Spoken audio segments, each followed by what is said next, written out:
किरीट। अरे रुको बेटा, वो मेरा आटे वाला थैला तो नीचे ही रह गया। तुम थोड़ी देर रुको, मैं लेकर आती हूँ। ठीक है, पर थोड़ा जल्दी आइएगा।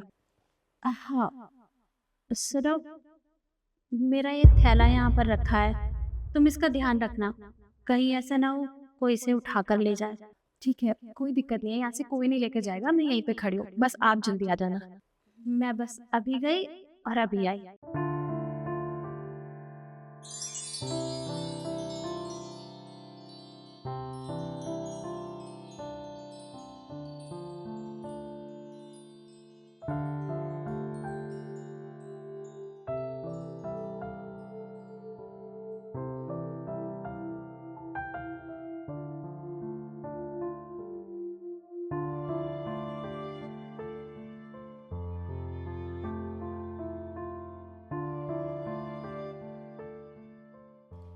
आप, अरे आप आ गए। हाँ मैं तो आ गया, पर तुम यहाँ खड़ी होके क्या कर रही हो? आप ये सब छोड़िए ना, मुझे ये बताइए कि कहीं से पैसों का इंतजाम हुआ? नहीं यशु, मैंने सबके सामने हाथ जोड़ ली। जिनकी मैंने बुरे हालातों में मदद की थी, उन्होंने भी मेरी मदद करने से साफ इनकार कर दी। मुझे समझ नहीं आ रहा मैं करूँ तो करूँ क्या। पैसों का इंतज़ाम नहीं हो पा रहा है और वहाँ हॉस्पिटल में हमारा बच्चा जिंदगी और मौत के बीच झूल रहा है। पर तुम यहाँ गेट पे क्यों खड़ी थी? और ये आटा? तो अंदर आओ, मैं बैठ के बताती हूँ।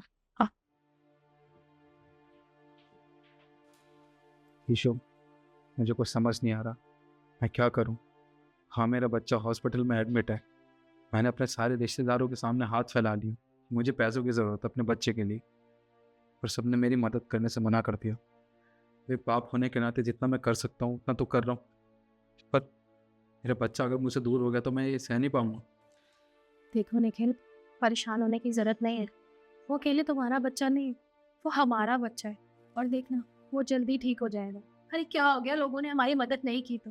अरे वो लोग होते ही ऐसे हैं। कोई किसी की ना मजबूरी में काम नहीं आता। कोई किसी को नहीं समझता, बस हम लोग ही अच्छे जो सबकी मदद करने चले जाते हैं। क्योंकि क्योंकि हमारे माँ बाप ने हमें ऐसे संस्कार नहीं दिए। हमें हमेशा ऐसा लगता है कि किसी को अगर हमारी जरूरत है तो हमें उनकी मदद करनी चाहिए। फिर हर कोई हमारी तरह नहीं सोचता ना। और देखना, सब कुछ ठीक हो जाएगा। कहीं ना कहीं से ना पैसों का इंतजाम हो ही जाएगा। तुम प्लीज परेशान मत हो इतना। पता नहीं यशु, पैसों का इंतजाम कैसे होगा। ये बैग वहाँ क्यों रखा है और तुम मार्टल लेके क्यों खड़ी थी गेट पे? अरे हाँ, मैं तो बताना ही भूल गई। वो ना एक माता जी आई थी, बहुत गरीब थी। मुझसे आटा मांगा था उन्होंने। तो बस मैं उन्हें आटा ही दे रही थी, तो उन्होंने कहा कि वो आटे वाला थैला भूल गई हैं, वो बस लेकर आ रही हैं। और ये उन्हीं का था, उन्होंने कहा था इसका ख्याल रखना। तो बस। तुम पागल हो गई हो क्या? तुम्हें पता है ना आजकल कितनी धोखाधड़ी चल रही है, लोग घरों में से चोरी करके ले जाते हैं। तो ये थैला पता नहीं किसका होगा, अरे इसमें कुछ भी हो सकता है यार, हम फंस सकते हैं कल को, पैसे हम पे कम मुसीबत नहीं है। अरे कैसी बातें कर रहे हो निखिल, मैं जानती हूँ तुम हमारे बच्चे की वजह से बहुत परेशान हो, लेकिन हर किसी पे शक करना भी तो सही नहीं है ना। और वो गरीब माता जी थी, वो मुझसे खुद आटा मांगने आई थी। वो भला ऐसा क्यों करेंगी, वो बहुत अच्छी थी। अरे तो माता जी आई थी तो है कहाँ, वो दिखाई तो नहीं दे रही है ना। और ये थैला उसका, तो उसे ले जाना चाहिए था। पता नहीं इसमें क्या होगा। तुम भी ना बहुत बोली हो, मैंने तुम्हें कितनी बार कहा है, पर तुम ध्यान ही नहीं देती हो इस बात पे। देखो इशु, तुम एक काम करो, तुम यहीं बैठो, मैं बाहर जाके सिक्योरिटी गार्ड से पूछ के आता हूँ। अगर उसने किसी माता जी को देखा है तो उनसे कहूंगा ये थैला लेके जाए, वरना इसमें कुछ भी हो सकता है, हम फंस सकते हैं। तुम यहीं बैठो।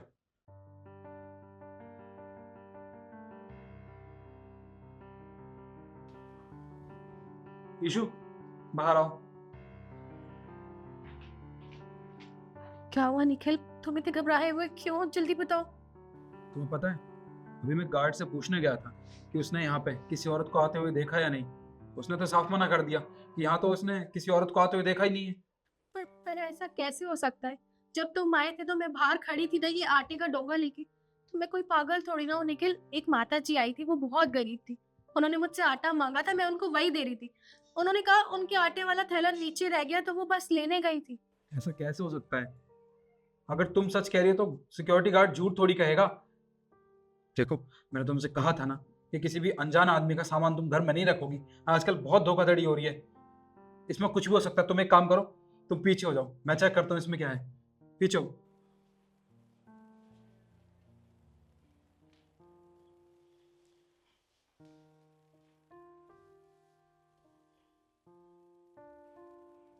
क्या हुआ?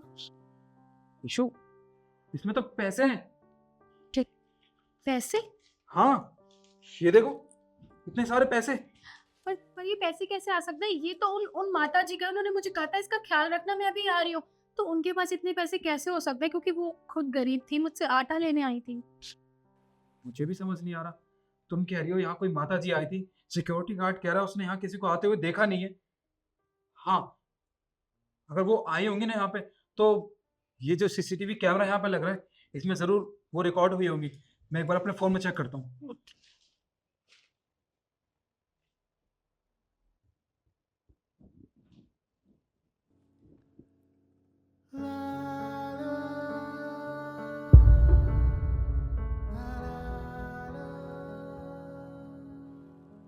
ईशु, इसमें तो तुम हवा में बात कर रही हो, तुम्हारे साथ कोई दिखाई नहीं दे रहा।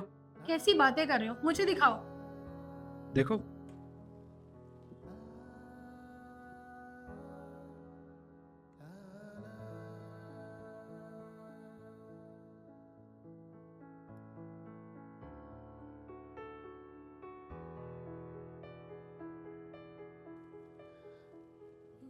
निखिल, तुम तो बिल्कुल सच कह रहे हो। पर ऐसे कैसे हो सकता है? मैं सच बोल रही हूँ, वो माता जी यहाँ पे आए थे, मैंने उनसे बात भी की, उन्होंने ना मुझे आशीर्वाद भी दिया था। पता नहीं क्यों दिया था, मैं बिल्कुल सच कह रही हूँ। ये क्या हो रहा है? मुझे तो कुछ समझ ही नहीं आ रहा।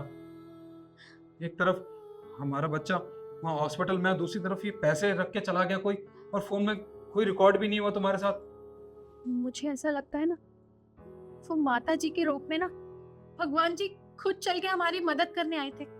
वो जानते हैं कि हमारे बेटे के लिए पैसों की कितनी जरूरत है, और किसी ने भी हमें पैसे नहीं दिए, किसी ने भी हमारी मदद नहीं की। अरे हमारे अपनों ने भी हमसे मुंह मोड़ लिया। और तुम कितनी पूजा करते हो भगवान जी की, कितना मानते हो, अपना दुख सुख सब उन्हीं से शेयर करते हो। तो देखो, आज तुम्हारी पूजा का ना तुम्हें फल मिला है। भगवान जी स्वयं आए और हमारी मदद करके गए हैं निखिल। तुम बिल्कुल ठीक कह रही हो ईशु। ये मेरी पूजा का ही फल है, मेरी भक्ति का फल है, जो आज भगवान ने हमारे इस हालात में मदद की। हाँ, एक काम करते हैं, हम ना टाइम खराब नहीं करते हैं। हाँ, हम ये पैसे लेके अपने बेटे के पास हॉस्पिटल चलते हैं। जल्दी चलो। चलो, तुम घर का लॉक लगाओ, हम अभी हॉस्पिटल चलते हैं। चलो।